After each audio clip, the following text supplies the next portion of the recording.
Good morning everyone, welcome back to my channel. তোমরা সবাই কেমন আছো? আশা করি সবাই ভালো আছো, সুস্থ আছো। আমার ইউটিউব বন্ধুরা, আমি কয়েকদিন পর পর ভিডিও ছাড়ছি, আর এখন থেকে ভিডিও ছাড়ার চেষ্টা করবো। তো এই ছোট্ট একটা গ্রাম থেকে তোমাদের অনেক অনেক ভালোবাসা জানিয়ে স্বাগত জানিয়ে আজকে ভিডিওটা পর আরম্ভ করলাম।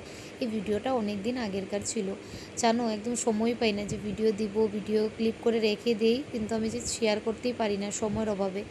তোমরা ভাবো যে দিদি একদিন পর পর ভিডিও দেয় না, দুদিন পর পরও দেয় না, এক দেড় 2 সপ্তাহ 3 সপ্তাহ পর পর ভিডিও দেয়। অ্যাকচুয়ালি যে এরকমই হচ্ছে। এই যে এটা ছিল কালী পুজোরকার ভিডিও, কিন্তু আমি যে আজকে এডিটিং করে দিচ্ছি সময়ই হচ্ছে না। এই যে পাপাকে নিয়ে রাখতে লাগে, তো তার জন্য সকালে উঠে কিন্তু বাসি কাজবাজ যেগুলি ছিল আমার সমস্ত করা কমপ্লিট। ওই রাস্তার কিনারগুলো আছে যে আমার, ওই জায়গাগুলো ভালো করে আমি লেপে টেপে দিয়েছি। একদিকে যে বাবার অন্নপ্রাশন তো এসেই পড়েছে, অনুষ্ঠানের জন্যই মানে অনেক কাজবাজ আমাদের বাড়িতে, জানো তো। স্নান টান করে তোমাদের সাথে আবার দেখা হচ্ছে।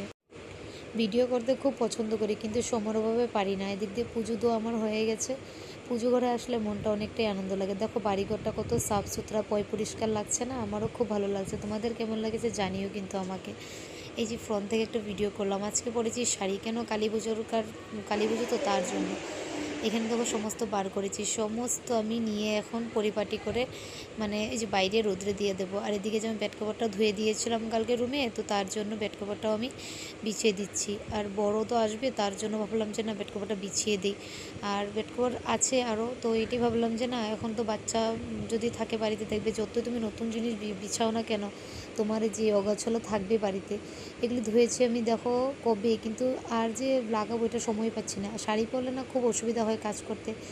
গ্রামের বাড়িতে থাকলে না বউ মানুষের একটু শাড়ি পরতেও লাগে। আমি পছন্দ করি কিন্তু পারি না, এই যে সময়ের অভাবে আর এই যে বাচ্চাকে নিয়ে, তার জন্য একটু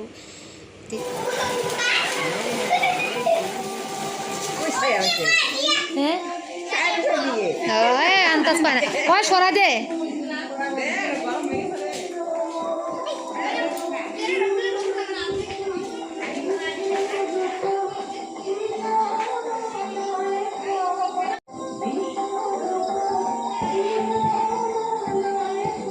সবার বাড়িতে কিন্তু কালী পুজো লেগে গেছে। তো কালী পুজোর ভিডিওটা আমি কিন্তু করে রেখেছি, কিন্তু শেয়ার করার সময় পাচ্ছি না। আর ওই দিক দিয়ে দেখতে পাচ্ছ আমাদের বাড়ির সামনে কিন্তু মার পুজো হচ্ছে। আমার বাড়িতেও ঘট বসিয়ে দিয়েছি, আর আমার সমস্ত কাজ বা শেষ করে যে দেখো একটা শাড়ি পরে নিয়েছি, শাড়িটা দিয়েছে আমার বোন। তো আমার বোনকে সবাই কম বেশি সবাই চিনো। আর আমাদের বাড়িটা সাজানোটা কেমন হয়েছে সেটা কমেন্টের মাধ্যমে জানিও। হয় কেন আমার বর আর আমার দিদি মানে আমি সবাই মিলে সাজিয়েছি। বেশিরভাগ বরই সাজিয়েছে সুন্দর করে। যাই হোক, বাড়িটা কেমন লেগেছে জানিও আমার। আর আমি এখন কমেন্ট কমই পাই।